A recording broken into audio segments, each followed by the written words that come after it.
Hello and welcome to the Voices of MCC podcast. Our hope is that you will be encouraged in your faith as you hear how MCC beliefs and practices are fleshed out in the daily lives of the members of our fellowship.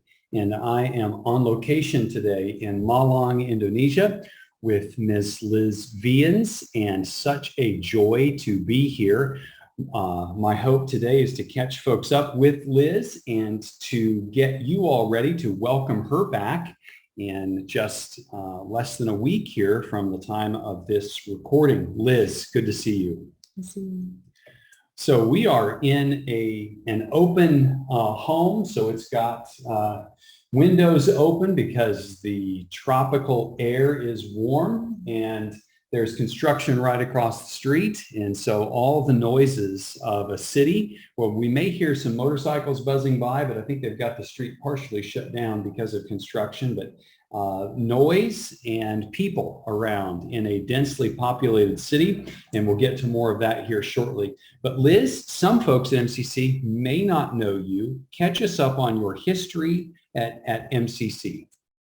Yeah, so I think I'm not sure the exact year, but I think I was 3 or 4, maybe 5. I don't know, you can correct me on that. I think probably 4 actually was when I first arrived at MCC, 4 or 5.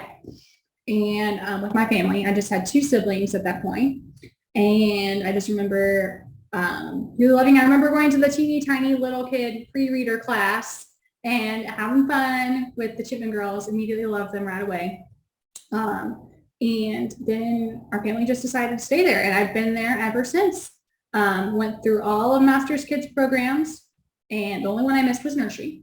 And went through all Master's Kids programs, went through MCA. I was in the first, actually the first year of MCA I was involved in all the way through graduation, and been involved in, lots and lots of different stuff ever since I was about 4 or 5. It's been my home, and I love everyone there.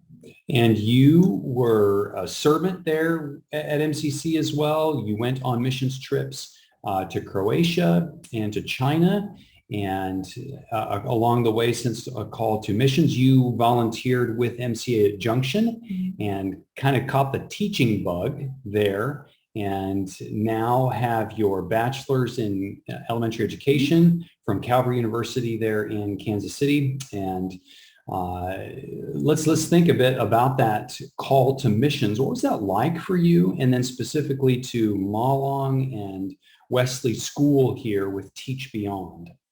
Yeah, so I think when I was about 10 or so, I remember actually ever since I was little, I just really have loved other countries and other cultures, and I just always felt like this is something that I could do. I don't want to live in America for my whole life. I want to go to other places. And when I was about 10, I just really felt this desire. And my mom also will say, she's told many people that she knew from when I was a little girl, from about that age, that she told my dad, I don't think she'll be living in America when she gets older.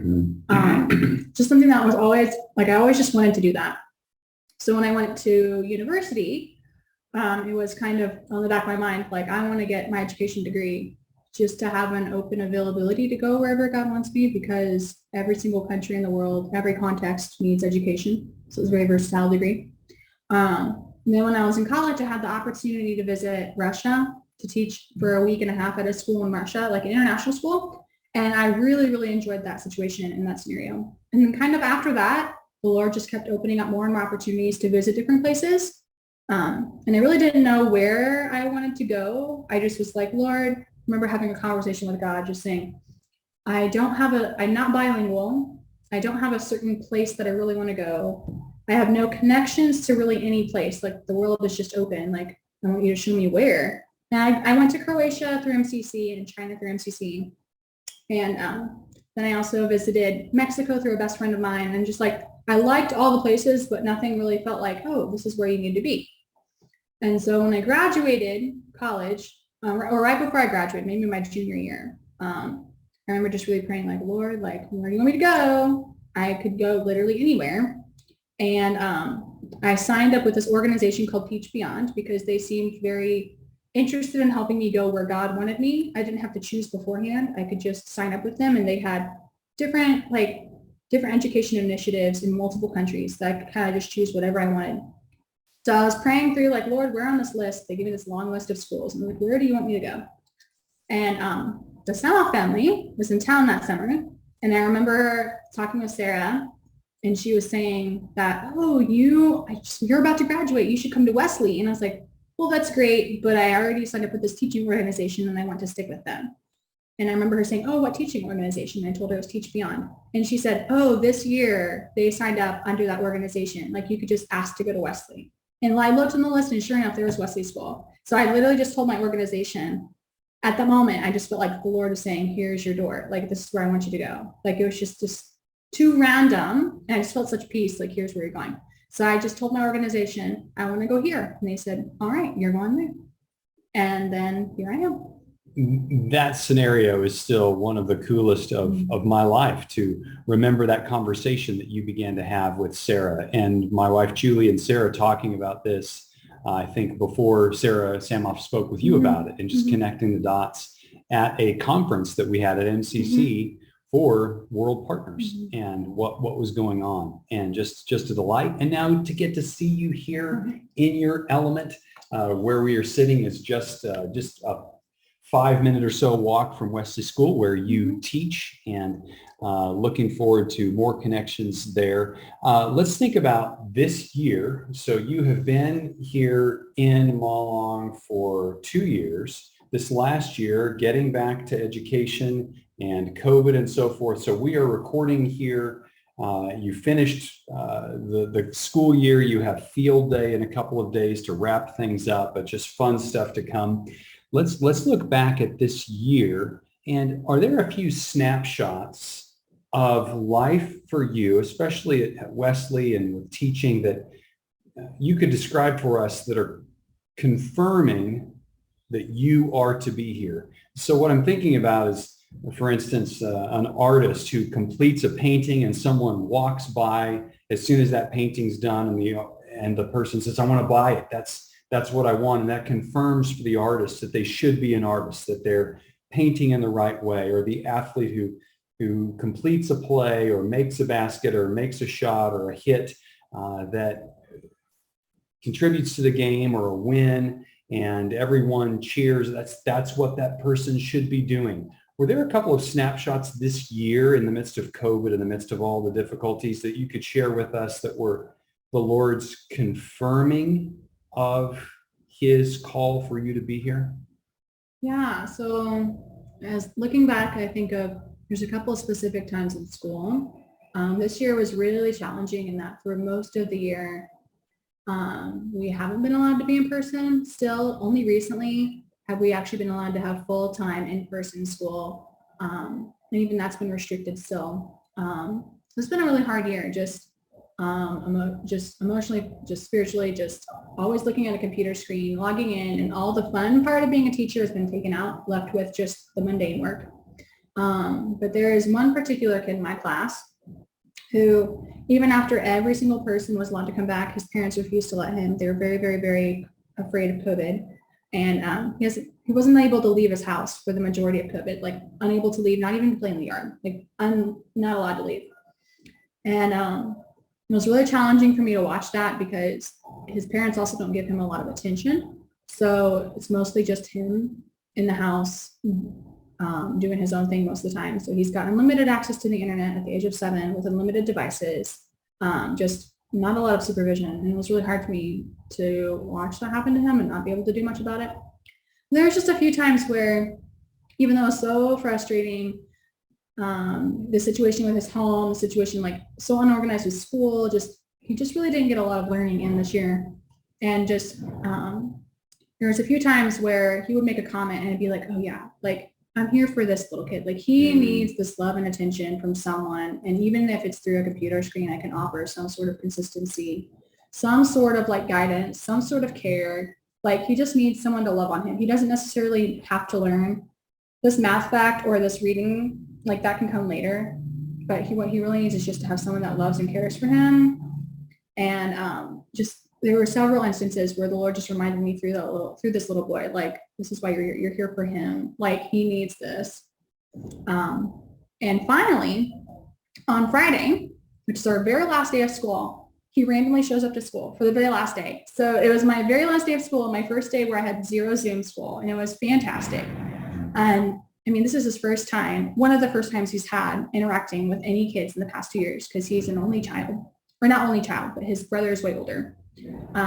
And 5 minutes after he was there, he comes up to me, he says, Miss Elizabeth, he's like, I'm going to tell you something. He's like, school's actually really fun. And I was like, I'm so glad you enjoy this. We're so happy you're here. And just like, even after that one day, just seeing his whole demeanor, like his depression, his anxiety, like all like not totally gone, but you could tell like he just had a new life in him. And just even that was like, okay, I'm doing the right thing. Like I'm here, like this child needs me, and he'll be in my class next year. So I'm really excited about to be able to just be with him again. He needs a lot of assistance. You know, he's going to have a lot of adapting to do because he just hasn't been out in society for 2 years. And at that age, it's hard when you're 5 to 7 to not have any social interaction. Like that's when a lot of your social interaction is built, your skills and stuff. So it'll be a challenge still, but I'm just like, even this past week, the Lord's reminded me, you're here for him. Like, even if you're here for no one else, you're here for him. And, but there's been other stories with other students too, but just specifically, I think about this little student. And then kind of outside school, I was able to take a trip a couple of months ago to Central Java with a friend.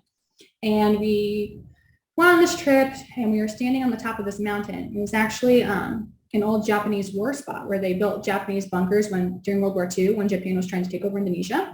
And you can actually go inside these bunkers. It was a really cool spot. But at the top where one of these bunkers was, you could look to the right and you could see just jungle, little villages, like for miles and miles. You could just look and see far into the island. And if you look to the left, it's just ocean, like this beautiful ocean view. Like you could see all like miles and miles of ocean. And I just stood there and I was like, Lord, thank you that I get to live in this beautiful country. Like out of all places in the world, you sent me to this beautiful place. Like it just felt just so thankful and peaceful and just like, I'm in the right spot. And that's happened multiple times. But yeah, this whole year, even though it's been hard, I've never had a moment where I doubted this is where I should be. Like, even though it's been hard, it's like, okay, I just have peace. I've never had no peace, if that makes sense.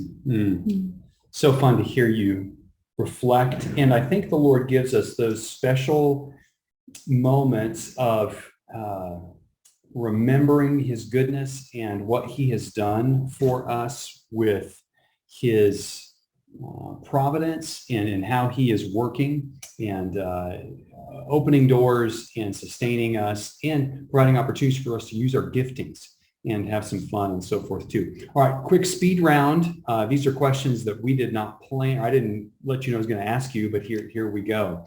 So in Indonesia, best food? I would say like Indonesian food, my favorite is either nasi uduk or nasi kuning. So nasi kuning is it's yellow rice. It's cooked with like turmeric and some Asian spices. It's really yummy, and it's got like different toppings you can put in it. Nasi uduk is rice cooked with coconut milk. So it's like really creamy and delicious and tastes really good. And both of them have like different toppings that you put on, but those are my favorite rice dishes. Yes, I had one of those. I think I'm not going to try to pronounce it, but it was pretty good. So tasty stuff. Food you're most looking forward to eating in Kansas City when you are back in a week? Mexican food. There's like there's 0 Mexican restaurants in my city. The closest they get is about 8 hours away, and it's not even real Mexican. They put cucumbers in the burritos. So it's not real. Oh, that's not real at all. It's almost sinful. Cucumber in a burrito. Yeah. Book of scripture that has been most impacting to you since you've been in Malang? Hosea. Tell us why. I was doing this Bible study through it. It was, forget the author, but it was through just discovering the love of God through the book of Hosea. And it was just 8 weeks in this book, and it was really powerful because I've never taken this book super slowly, just recognizing, the Hosea and his wife and how like the wife really symbolizes us, and our like just it was a good reminder to see how constantly we're in the book of Hosea, we're constantly like, oh wow, his wife is horrible, why would she do that? But really that's us in relationship with God. Like, we're constantly leaving, we're constantly going, like we're never faithful. Like there's never a day that we're totally faithful to the Lord. But yeah, he's like Hosea, where he constantly is like, welcoming her back. He's constantly like, he's willing to stick out with the relationship, even though that was just a really good visual for me to think of, like, yeah, just how God loves us and sticks with us and doesn't give up on the relationship, and his covenant and his covenant relationship with us as people. Yeah, just thinking through that in a different way was really encouraging. Beautiful. Number of people, max number of people you've seen on a motorcycle at one time? Five. Yeah, five. How many birds were they carrying? Oh my gosh. Who knows? Like, how many? I mean, at least probably one bird. Yeah, I can't believe how many multiple people on motorcycles carrying birds, because it's a hobby to train and exchange birds. It's like baseball cards, but yeah, they're everywhere. I can attest that Liz is a great driver on her motorcycle. I just got off of it, and so it was quite a fun ride, very safe in the midst of all the craziness. Well, Liz, let's talk about friends here, and Sophia, your roommate. Share with us how you met her and then becoming roommates, and how the Lord has blessed you in that. Yeah, so it was kind of through, well, way long ago, a few years back, I came here to visit Luke and Sarah, and it was a really short, weird trip, but she used to live with them. So we met for like a day, and I remember going out to dinner at this restaurant for her birthday and saying hi. We didn't really get to talk much. We didn't even have a single conversation together. It was just a group conversation. And then I moved back and hadn't seen her, and I was living with another girl, but she was moving to Ireland. And I didn't really want to live alone because it was in the middle of COVID, and I just knew personally that I needed to live with someone. And so I started asking around for different people, like, hey, do you know of anybody? Doesn't have to be American. It can be like any nationality. I don't care. But is there anybody that you think that I could live with? And this one lady was like, you've met Sophia. I was like, oh yeah, that was that one girl. And she's like, well, she's also looking to move to this area and would love to live with someone. So here's her contact information. So I contacted her and ended up meeting at a coffee shop together. And by the end of that time, we were like, I think we're going to live together. And so we found this house through a mutual friend as well. And it was perfect timing. They wanted to start, the renovations finished in July. I needed somewhere to move in July, and she needed to move in July. So it kind of all meshed together. And as soon as the renovations were done, we moved in. And it's been a lovely, lovely situation. It is so fun to think about what God has done there, because here's another connection with a family that MCC has partnered with, and connections here in the city. And she lived with them, I think, for a time as a college student, and now she's your roommate.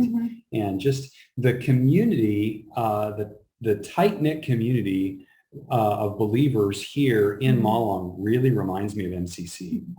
I feel such at home already. You can see the connections just like at MCC. So such fun. Well, let's talk about summer goals and then getting back here. So you're headed back June 1st. June 2nd. June 2nd to KC, and you're home for almost 2 months, 7 weeks or something like that. Sister's wedding, going to be a blast. What else are you hoping to accomplish or do? Honestly, I don't really, my goal is just see people. I haven't seen them in a while. Like I haven't really made plans. My plans are just to see people. Like I've got a few people that I'm like, you're on the I need to see you list, and I'm going to go out of my way to make sure we get to see each other. But other than that, it's just, I just really want to see people. I'm really excited. I'm not really traveling. I'm not really leaving Kansas City, which is very nice. I'll just be in the area. I think my goal, definitely just to help my sister with her wedding, be there for that. And I'm really happy I get to be there for that. And then I am doing a Trauma Healing Institute class at my mom's, at my parents' house in the evening times with a few people once a week. But other than that, that's all my plans are. It's just to be with people. That'd be great. Yeah. And then I'll head back here a couple of days after the wedding. So my sister's getting married on like the last weekend of July. So I think that last week of July, I'll probably head back here. Well, it's going to be great to have you around. And then you get back here. What are you most looking forward to next school year? The fact that it's going to be a normal school year. We are not offering, as of right now, we are not offering any Zoom classes, and we are hopefully not even enforcing masks next year. It's going to be a totally normal school year, which is the very first year I've had since beginning my career. So I'm very, very, very happy to have a completely normal school year where we can just get back to normal. Well, we are excited for the opportunity to see you this summer and to launch you back here, and look forward to all the Lord has for you in a more normal situation. He always provides through the challenges of life, and we've seen that this year for you, and we'll look forward to it even more here next year. Liz, so good to be in your area, to get a tour of Malang on the back of your motorcycle, to get coffee together, and time with other friends here has been such a rich blessing for me, and we wanted to make sure we shared this with the whole MCC family. Yeah. I know that they love you, pray for you, and you are as much an encouragement to them as any of us have been to you. So thank you for encouraging us in your faithfulness.